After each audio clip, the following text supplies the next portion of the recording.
Communication skills నేర్చుకోవడం అంటే భయం నుంచి కాన్ఫిడెన్స్కి వెళ్ళే జర్నీ.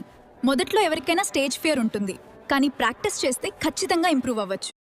ఉదాహరణకి 6th క్లాస్లో సెల్ఫ్ ఇంట్రొడక్షన్ చెప్పమన్నారు. అప్పుడైతే నాకు చాలా స్టేజ్ ఫియర్ ఉండేది.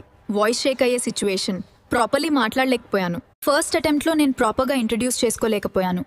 ఆ మూమెంట్ నాకు చాలా లో ఫీలింగ్ ఇచ్చింది. అప్పుడే కమ్యూనికేషన్ స్కిల్స్ ఇంప్రూవ్ చేసుకోవాలి అని స్ట్రాంగ్గా అనిపించింది. కానీ అక్కడే అర్థమైంది, కమ్యూనికేషన్ స్కిల్స్ అనేవి న్యాచురల్గా రావు, మనమే బిల్డ్ చేసుకోవాలి అని. First tip, how mirror speaking. Daily mirror ముందు మాట్లాడటం వల్ల కాన్ఫిడెన్స్ అండ్ ఫ్లూయెన్సీ ఇంప్రూవ్ అవుతాయి. కొంచెం కొంచెంగా స్టేజ్ ఫియర్ తగ్గిపోతుంది. సెకండ్ టిప్ 2, స్మాల్ కాన్వర్జేషన్స్తో స్టార్ట్ చేయండి.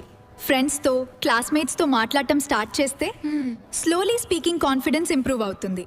థర్డ్ టిప్, మిస్టేక్స్ చేయడం నార్మల్. మిస్టేక్స్ వచ్చినప్పుడు ఫియర్ అవ్వకండి, అవే లెర్నింగ్ ప్రాసెస్లో పార్ట్.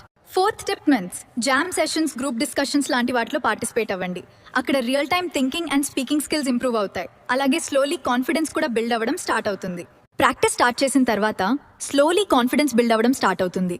ఫస్ట్లో ఫియర్ ఉన్నా రెగ్యులర్ ప్రాక్టీస్ వల్ల కాన్ఫిడెన్స్ ఆటోమేటిక్గా ఇంప్రూవ్ అవుతుంది. ఇంకో ఇంపార్టెంట్ టిప్ ఏంటి అంటే, కమ్యూనికేషన్ స్కిల్స్ ఇంప్రూవ్ అవ్వాలి అంటే ఫస్ట్ పర్ఫెక్ట్ గా మాట్లాడాలి అని ప్రెషర్ తీసుకోకండి. కాన్ఫిడెన్స్ అనేది ప్రాక్టీస్ తో ఆటోమేటిక్ గా బిల్డ్ అవుతుంది. వీడియో రిలేటబుల్ అనిపిస్తే లైక్ చేయండి, మీ ఫ్రెండ్స్ తో షేర్ చేయండి. ఇలాంటి స్టూడెంట్ గైడెన్స్ వీడియోస్ కోసం ఛానల్ ని సబ్స్క్రైబ్ చేయండి. నెక్స్ట్ వీడియోలో కలుద్దాం.